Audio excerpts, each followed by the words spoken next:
to present to you where we've come as far as Gigabit. And, you know, we started this process over a year ago when we did a mission statement, jointly approved both by the EDC and the council. There's been a lot of roadblocks. We've maneuvered through them. I think we're in a position now to let the council know where we're going as a Gigabit City, and number two, what the next steps are to get to our goal. And so we're greatly privileged tonight.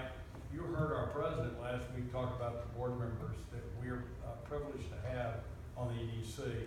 And I want to let you know that Scott Stawski over the last month, I don't know if he's had a regular job. I think he kind of set his regular job aside and he did nothing but Gigabit City. So be very proud, and you're going to hear tonight from Scott where we've been, where we're going. So Scott, why don't you come up and give them the PowerPoint on this? Thank you. Let's see if I know how to operate one of these. So I think everyone, I know everyone, I think everyone knows me. So I'm the Secretary of the Economic Development Corporation. Why we think this is important today is I think everyone remembers probably about a year ago, we started talking about a Gigabit City initiative. And we've been working on the past 12 months with the mayor, most of the members of the EDC board, with staff at the municipality, and we've literally traveled around the country from the Attorney General's office in Austin to get legal opinions, to touching base with some of the major high-tech companies throughout the United States, some of the major retailers and developers in the ICSC in Las Vegas. And we're rapidly moving from what I would call a discovery stage in Gigabit City initiative to a design and build stage. In fact, we plan on trenching, starting in January. So we really think that it's important to spend about 15 or 20 minutes asking each of you to read all 4 of these binders. Is that okay? You willing to do that? I brought the 4 binders up here just as an example. We are very close to completing a feasibility assessment on Gigabit City. And that just kind of shows you, the depth of research that we've done on this initiative.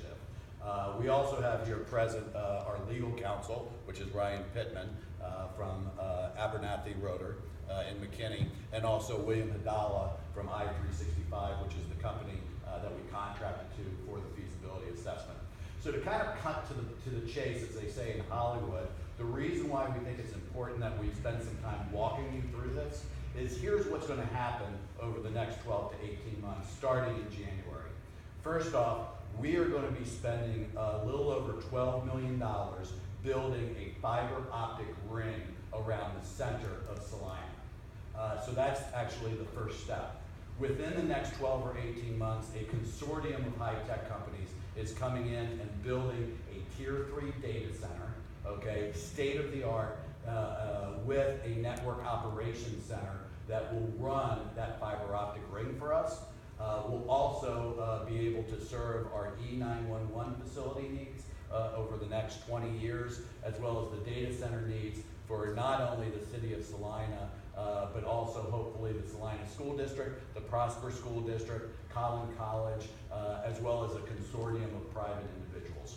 Within the next 12 to 18 months, within that high-tech compound, we will also be building out an E911 facility. For those of you that knows that the 911 facility in North Texas is basically maxed out and doesn't have the capability of handling some of the regulations that are required by the end of 2017. Collin County does not want to build one, so we want to build one here in Celina for not only Celina, but all of the North Texas communities. So that Tier 3 data center, along with that E911 facility and that fiber optic ring, is really going to set Celina apart, and that forms the basis, of our Gigabit City initiative. So over the next 12 to 18 months, upwards of about $20 million is going to be funded to fund these initiatives. Over the next 5 years, that's going to increase to $75 million. Over the next 10 years, we expect to spend more than $125 million on this initiative. Now, here's the great things for the city of Celina and the residents of Celina. It's not being paid by us.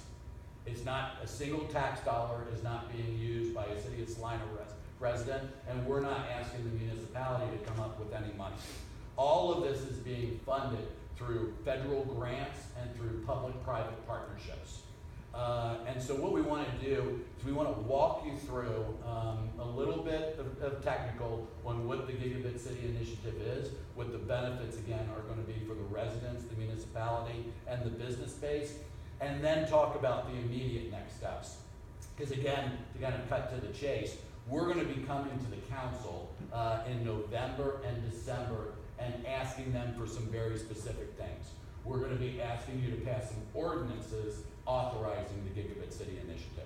We're going to be asking you to adjust some of the building codes to require builders to put in fiber from the home to the curb whenever they build a new home. We're going to be asking you to pass ordinances that require developers agreements the same way that we require them to run utilities, to run fiber optic in their development to what is called a network access point, which hooks into that fiber optic ring in Celina. So you have to be asking yourself, what is this, initial $20 million of expenditure, followed by $75 million, followed by $125 million. What is this going to achieve for the city of Celina? So, what we want to do is walk through some of the benefits. So first off, what is meant by a Gigabit City?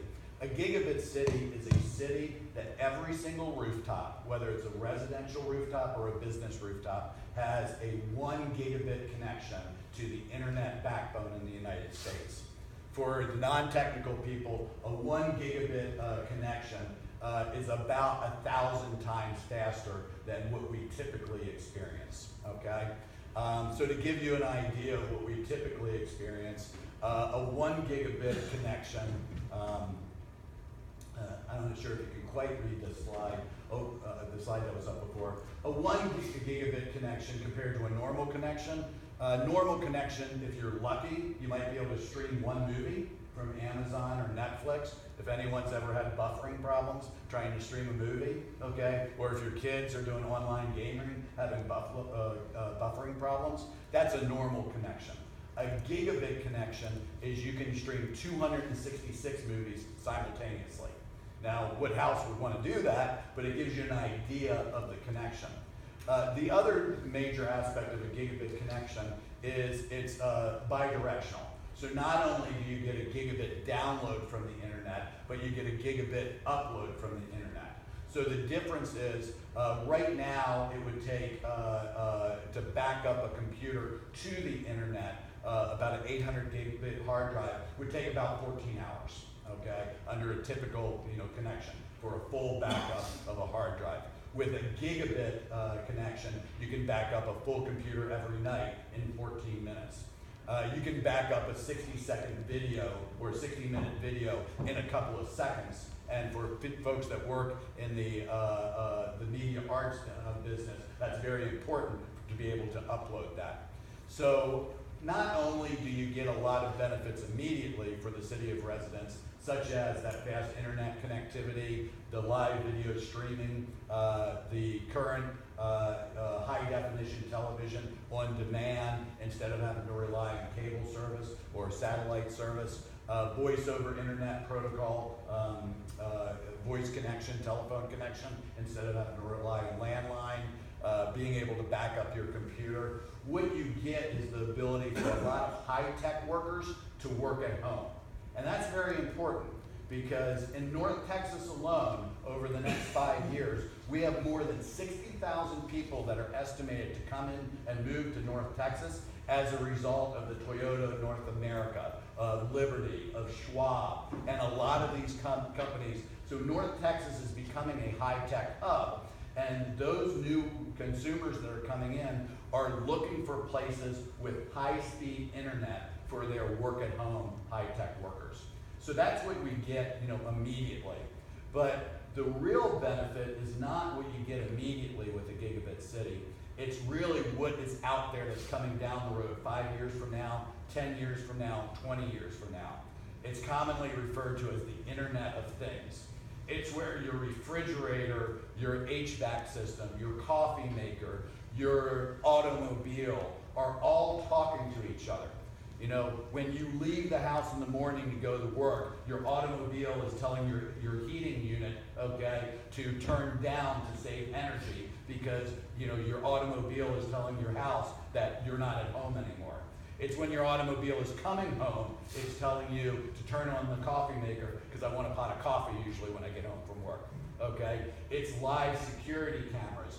It's your refrigerator that is telling you that you're out of milk and sending a text message, okay, to your cellular or wireless activated watch, you know, to pick up milk when you come home. And then it's really life-changing items that we had an opportunity to view at the Consumer Electronics Show. It's things like retirement and assisted living facilities that have built-in monitoring in the walls that real-time monitor your blood pressure, your glucose level, and allow nurses that are hundreds of miles away to know in advance and warn someone that they're about ready to have a diabetic event, they're about ready to have a heart attack. It is assisted living facilities where you walk through a doorway and you get the equivalent of a CAT scan, okay, to immediately monitor your events. All of this technology, three-dimensional printing, where your doorknob busts or your car part busts, and instead of going down to the local store, you print it out, okay, on a three-dimensional printer. All of that technology is just years away, but it requires this gigabit connectivity.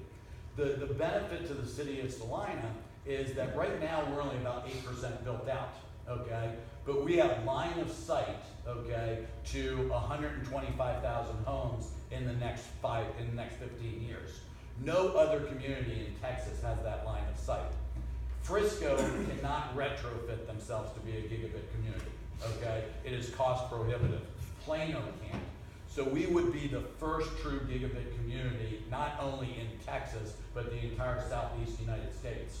And when other communities have established just small centers of gigabit, they were able to attract numerous numbers of high-tech businesses, which brings us really to the benefits to businesses, to the economic base, is we are estimating that by becoming a gigabit city, that within the first 10 years, it will have roughly a $500 million impact for the municipality. Because what it's going to lure is the companies that specialize in genetic sequencing, companies that specialize in large data set analysis, high-tech companies, high-tech incubators. The data center alone will be attracting hosting services for Facebook, for Google, for Amazon Web Services, et cetera, et cetera. So it really is a fundamental change for Celina, because instead of relying on a tax base by fast food restaurants, which is a typical bedroom community, we will be able to establish a tax base of high-paying jobs, high-tech companies, which will offset, okay, the property taxes for the residents. So in the packet that you have here, okay, is a myriad amount of information on the benefits to the residents, the benefits to the municipality, and the benefits to the economic base.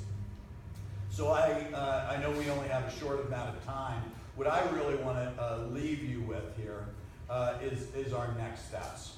So we have recently, we went to the Attorney General's office with the help of our legal counsel and got an informal AG opinion on what the EDC is and is not able to do as far as ownership of the fiber optic infrastructure. And we've come down to a business model that we will be working out over the next 60 days. And the business model basically looks like this. The EDC will form a nonprofit organization, a nonprofit company.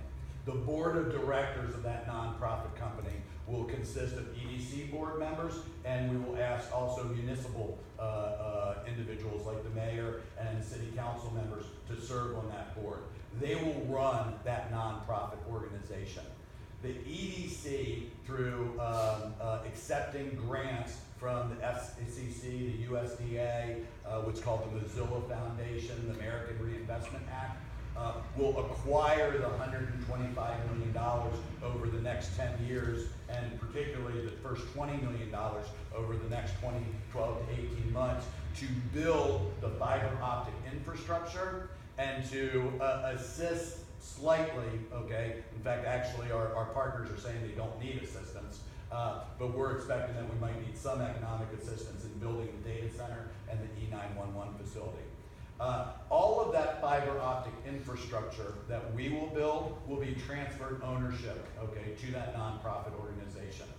As builders and developers, okay, put fiber optic in and it's hooked up into that fiber optic ring, it will transfer ownership of that fiber optic infrastructure to that nonprofit corporation.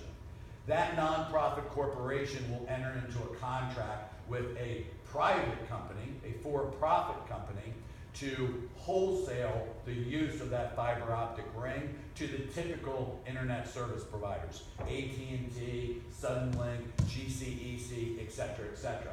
But now AT&T, Suddenlink, GCEC will be able to offer 1 gigabit connections instead of their normal 20, 25, 50 megabit connections. That will also provide us a recurring revenue stream into that nonprofit organization, which we then can use to go out and fund more attractive offers for businesses into Celina. In fact, by year 5, we are estimating that the wholesale revenue that will go back into the coffers of the EDC will be roughly about $12 million a year, okay? Which now we're getting into about the level that Frisco's EDC gets from just pure taxes. So that's the basic structure that we are going to be looking for. That NewCo, that nonprofit organization, will then contract again with a private party that will run the data center, will run the E911 facility, will retail out the wholesale fiber optic infrastructure to the internet service providers. But what it allows us to do is to establish that high-tech corridor. And oh, by the way, institutions like Collin College have told us that if this comes, we will come and we will immediately build a campus in Celina. And by the way, that will be our high-tech campus. Not only will we put all of our IT infrastructure into the data center, but we will establish a campus that specializes in training high-tech individuals and in things like cybersecurity. So in closing, the reason why we wanted to leave you with this packet, the reason why, on an all serious note, we do encourage you to stop by the EDC offices, and if you want to really get into the details, start looking at the feasibility study, because over the next 2 months, here's the things that we are going to be asking you to do, okay? And obviously, we've already been working with the municipalities, legal counsel, city manager, as well as the staff, is asking you to pass an ordinance allowing for the Gigabit City initiative, passing various building code and developer regulations and ordinances, asking you, since you oversee the EDC, even though the EDC is incurring the liability for this, we are asking you to pass resolutions allowing the EDC to establish a line of credit with Independent Bank for some short-term financing until we receive permanent financing via the federal grants. So you can expect to receive those ordinances starting in November, okay, for approval, and then final ordinances in December, and then January 2nd, we're in the dirt. So let me stop there. I know that was quick. I didn't want to put everyone to sleep, and see if there's any questions for myself, for Ryan Pittman, our legal counsel, or for the iWire 365 folks. Any questions? Are we working on these ordinances right now, kind of looking through them? I mean, do you have stuff? Right, we have the one that we just spoke about that's modeled out after the board. Okay. Okay. Any questions? No, this is just covering that. I think it's exciting. I think we need to, you know, like we've said all along, we got to make sure we're covered legally, and that's our biggest hurdle, that and legislative stuff. That's pretty much, other than that, it's to me, it's a no-brainer, I mean, to do it. I do know we've had some discussions with police about that E911. How much is that going to cost? Who's going to pay for that? And those are details we probably need to get in once we get this started, because that's something we need to know. Who's going to pay for that, you know, because that may be a bigger expense than just building a police station. Mm-hmm. And so that's details we can get into, I think, later on. But you have any questions? Mayor, we also want you to know that we had the opportunity opportunity to meet with 3 of the 4 major developers in the Celina area, and we found every one of them very enthused. They understand the ordinance we're putting together. None of them objected to that. They're all very excited because they know the reality that a home in their developments, they'll get 5,000 more for that particular home because it has a gigabit connection. So that has been real positive. Would you agree with that, Scott? Absolutely. Does staff have any comments at all? Is that good Thank you. so far? Thanks. All right, we're going into, do you want to, Kyle, you want to adjourn or go to the ceremony? You want to go to session?